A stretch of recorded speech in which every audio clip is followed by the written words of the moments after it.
All right, good afternoon. I'm here to give an update on the motor vehicle pedestrian fatal crash that occurred last night here in New Britain.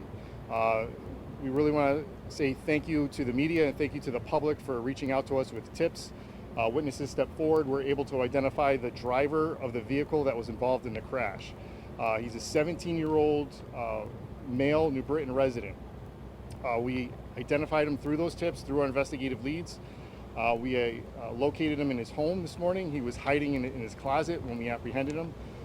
He was charged with assault first degree. He was charged with reckless driving. And the case remains open. We're still trying to identify and locate the second occupant of the vehicle. The offender that we arrested today, the 17-year-old male, New Britain resident, is a repeat juvenile offender. His charges, I'm going to wait so that.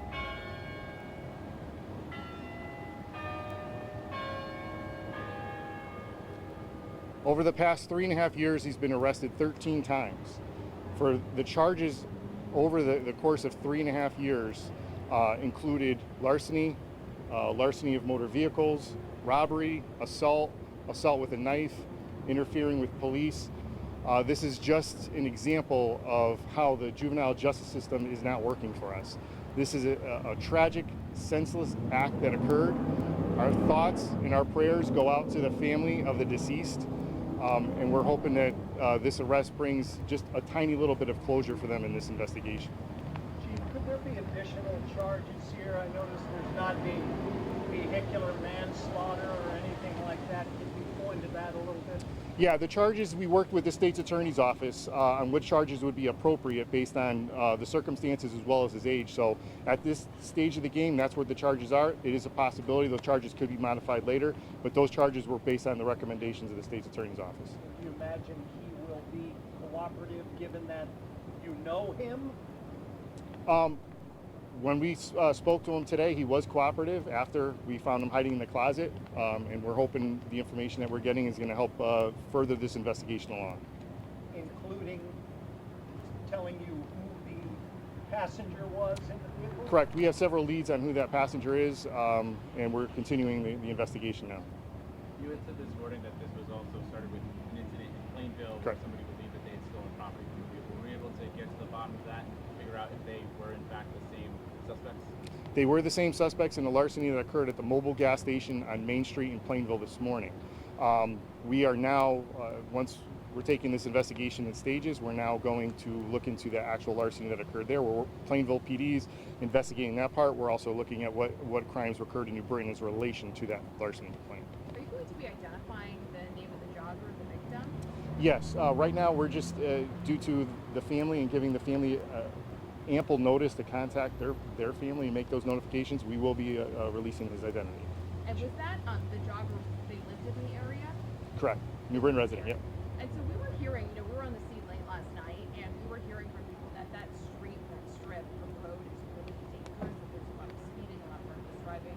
Can you kind of talk to that area at all? Yep, so East Street, Belden Street is on the east side of the city, and we typically do have some speeding complaints over there. We do target that area to try to reduce distracted driving, speeding complaints, and so forth, but it is an area of concern. It is not a location where we see a high frequency of crashes, but it is definitely a source of complaints that we receive. Last night. Chief, on the surveillance video, it appeared that one of the suspects, it may have been the one you arrested, I don't know, it appeared he had an ankle bracelet, a GPS monitor bracelet. Was that the suspect you arrested, and was it a GPS monitor bracelet? Was he out on parole or any circumstances like that you can elaborate on? At this time, I can't elaborate on those specific questions that you just asked me, but as time goes on, we might be able to go back to that. With these individuals, do you believe, you said something earlier, I just wanted to clarify. You believe these two individuals were also responsible using this white Audi for other larcenies in the area? That is correct.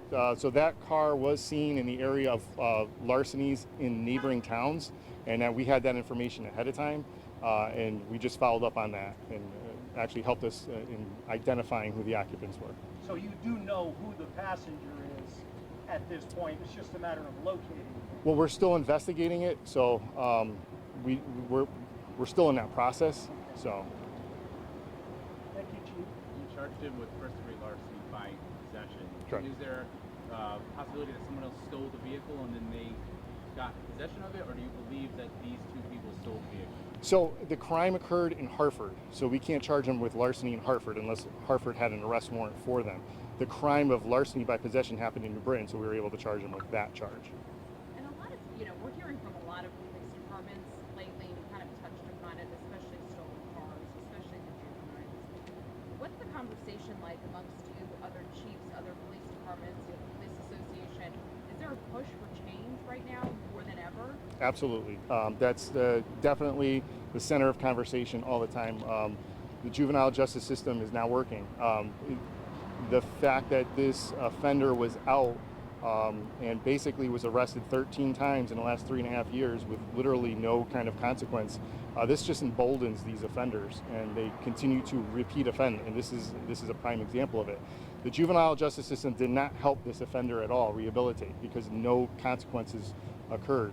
And it definitely didn't help to the public because we have an innocent, a true innocent victim that was killed last night. That this should never have happened. What kind of changes do you want to see? Different penalties, or what do you? We'd like to see any kind of consequence. I mean, there's so many different theories of how to address the root causes, how to address recidivism,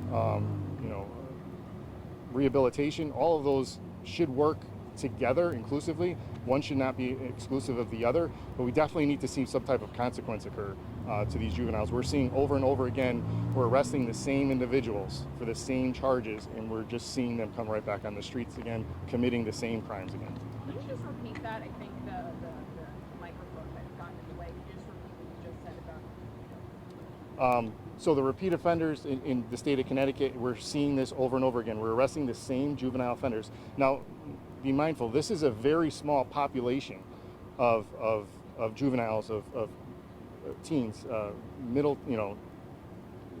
high school aged teenagers, young adults that are committing these crimes. It's a very small population, but it's the same ones. It's the same ones over and over and over and over again. And we just need some type of consequence. Something has to set the message to these repeat offenders that you're gonna have a consequence to your actions. When there is no consequences, it just emboldens them. They laugh at us, they know that nothing's gonna be done, and they're out there again, and we're just rearresting them. And this is like the worst consequence of all, that someone lost their life because of It, this. correct. This juvenile justice system failed that offender because if it worked properly, that offender should have been rehabilitated, recidivism should have been reduced, and he should have been put on a straight and narrow path to a path of success. That didn't happen. It also failed the public because we have an innocent bystander that was killed last night. And the chase that led to the crash, I'm assuming the person thought maybe they'd be helping police by letting them know where this person was or this vehicle was. What would you say to viewers about chasing someone who they think wronged them? So here's the problem. We're seeing these crimes occur over and over again, and people are getting frustrated, just like the people in the law enforcement systems. So they're taking these matters into their own hands, and we can't let this happen. They're frustrated because they know nothing's going to happen to these offenders. So what this gentleman did, and we're still investigating it, is he tried to apprehend the person who stole his wallet out of his car. We don't want that. We do not want anybody going out taking those matters into their own hands. That's not the way things should be done. But I think that's the frustration level we're seeing from the public. We go to these community meetings. I receive phone calls all the time, constantly, of what are you doing about these stolen cars? What do you do about these car break-ins? What are you doing? We're doing our part. We're investigating and we're identifying these individuals, but then there's nothing in the law that actually stops it. There's no second part to this, and we need change. Is there a possible crime there as well for that person? You said you're investigating that part of it too. That's correct. We're investigating to see if any crimes did occur that he committed, and we're going to start shifting our investigation to that stage. Obviously you can't speak to it yet, but criminal, motor vehicle, what kinds of charges could there be? Yeah, it could be both. Yeah, so we're going to see how that goes. Anything else, Chief? No, I think we're good.